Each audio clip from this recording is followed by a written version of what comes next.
What's happening, Achievers? Ajit Sidhu here, and it's another beautiful day. Today I want to tell a story. It's a story about a boy that was born in poverty. He was born in poverty in a village without any trees. There was no trees around. This village was very hungry, very hungry. All the villagers were very hungry. Some of them were starving and dying.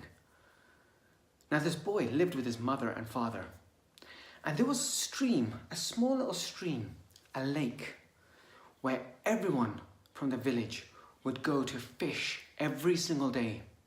They would try fishing from this lake, and some people would get the fish, and they would eat, and they would be enjoying themselves that day. But some of them, they would not get any food, and they would starve. And maybe some of them even died. Well, this boy's father used to go there every single day because he did not want his family to starve. And whenever they'd got food, the mother would give extra food to her son because she wanted her son to be full. Now the son knew exactly what the mother was doing because he could see the mother getting more and more ill. And he needed to find a solution. He didn't want his mother to get ill. He didn't want his mother to starve to death. And he didn't want his father to continuously go and work and try to get some fish. And sometimes, most days, fail because there wasn't enough. The boy wanted to really help out. And so one day he went for a walk. He went for a walk out through the fields. As he was going through the fields, he heard a noise. He heard someone screaming, someone shouting. And he rushed and started running and rushed over to see what was happening. And he couldn't see anything in the fields. But then he saw someone waving their arms around, shouting, "Help me, help me." And as he got closer, he realized it was an old man that was sinking in the mud. And the man was slowly sinking down. And the man was screaming and shouting. Now, the boy looked at the man and he thought to himself, "I'm not strong enough to pull. However, I have to do whatever I can. I cannot let this man die." And he grabbed hold of him and he pulled him hard and he pulled and he pulled. And finally, he was able to help this man. And this man got up and he thanked this boy. He said, "Thank you so much. Thank you." And he's an old man. And he said, "I want to give you a gift for helping me, for saving my life. I want to give you this seed. And this seed is a magical seed. If you plant this seed, it will grow into a tree immediately. And once it grows into a tree, it doesn't bear any fruit except one. First, a seed will form, and then a fruit will form. And that fruit will be enough to fill your tummy for a whole day." And the boy took this gift and he looked at the man and he looked at the seed again. But as he looked up again, the man had disappeared. He was nowhere to be seen. The boy was baffled and he thought, I must try this. And he dug a hole and planted the seed in. And once he planted it, all of a sudden, a huge tree sprouted up. And from that tree was one small little seed, a seed that he could see. And he looked up and he thought, that's going to turn into a fruit and I'll finally be able to eat. I am so hungry. And his mouth started salivating just thinking about the idea of being able to eat a fruit. His tummy started rumbling, waiting for the seed to form into a beautiful fruit which he could pick and take a bite out of. As he stood there watching the seed, all of a sudden a bird came and ate that seed. In disappointment, the boy walked home. That night, the father didn't come home with any fish. They slept hungry. The boy's tummy rumbled. He was very, very upset. The next morning he woke up and he ran to this tree and he saw another seed had formed. Just like the old man had said, every day one seed will form. And he protected it. He got a stick, he waved his stick in front of the seed, making sure no birds come down to peck at that seed. And as he did that, all of a sudden that seed popped into a fruit. And he picked this fruit and took a bite. And his mouth salivated. The juices ran down his throat. And the energy he felt, it was overwhelming. And he ate it all. He even ate the core. It was delicious. He felt so content. He felt so happy. He went home. He ran home for once rather than stumbling. And as he got home, he looked at his parents and he realized that his parents didn't have any food. And that night, the father didn't come back with any fish. And now he felt really guilty. So he went back and he decided, what I'll do is I'll get that seed and I'll plant it. So he went back in the morning and he saw the seed and he picked it and he planted it. And as he planted it, a tree immediately sprouted up. And he looked at this tree and he thought, okay, I've got one for me, one for my mother. I need one more. And he popped one more seed and chucked it, because from the new tree that sprouted up, there's one seed. And he took that, planted it, and it formed another one. So on the third tree, now, the new one, the seed for the day was out. And he protected it, and it popped into a fruit.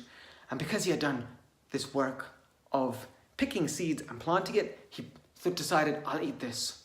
And he ate some. And he took some for his mum and dad. And his mum and dad had some food that night. And they felt the energy. They thought, wow, this fruit is amazing. It's filled us up. Well, the next day he went and he looked and there was 3 seeds. 1, 2, 3. And he waited, he protected it. He made sure no birds were able to come down and peck at the seeds. And all of a sudden the fruits popped up and he picked it and he went home. And that night,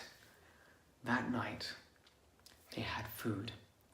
They had that fruit and they were full of energy. They were dancing, they were celebrating.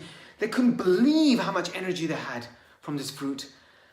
And the father was saying, son, where did you find this fruit? And the son was like, oh, well, I find it. I'll see if I can find another one tomorrow, Dad. Don't worry, but let's just enjoy it. And they were dancing, they were celebrating, they were laughing, they were playing for once. But as they were playing, the boy looked out the window and he could see the other villagers all in their house, somber, children crying. The mothers and fathers lying on the floor in starvation. They were all hungry. The villagers were all hungry.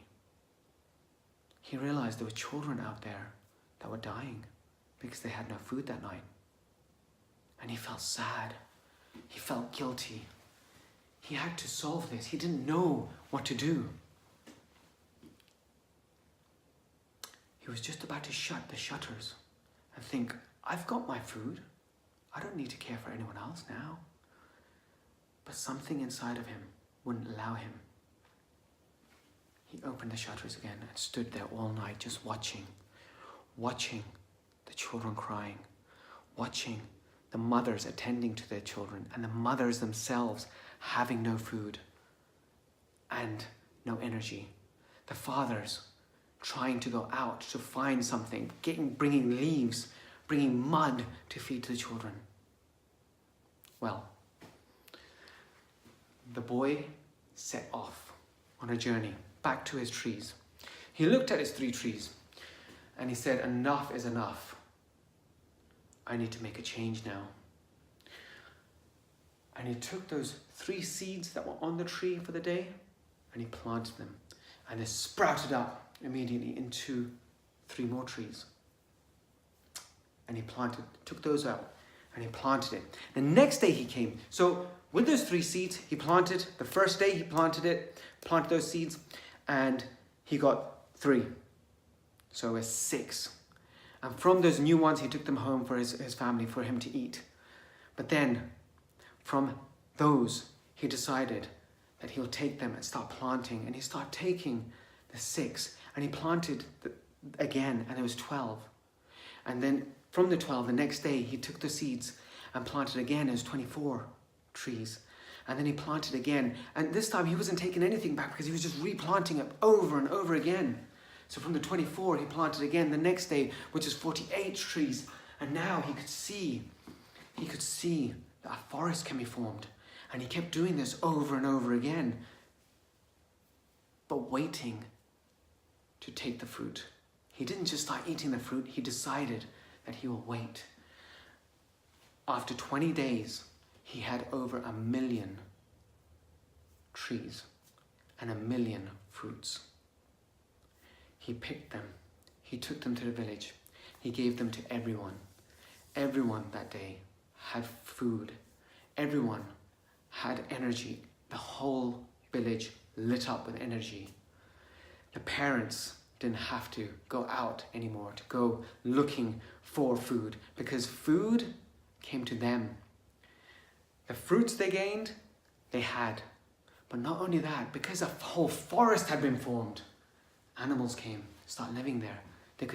They were able to reproduce the food. They were able to hunt for animals. This boy owned all those trees. He owned the entire field. And they start selling it to the other villagers and further out.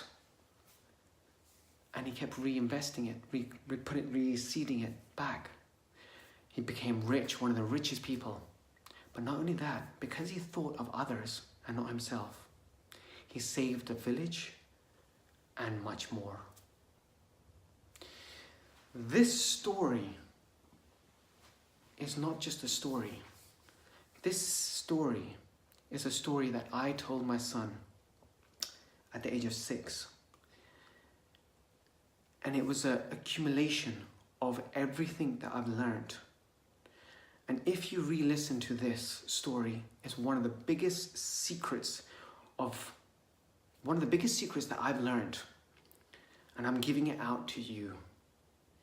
Re-listen to the story.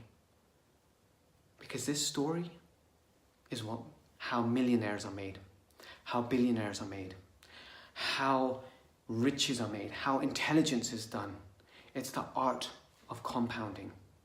It's the art of not taking the fruit and eating it. It's the art of reinvesting. It's such an important lesson here, and it's such a big lesson that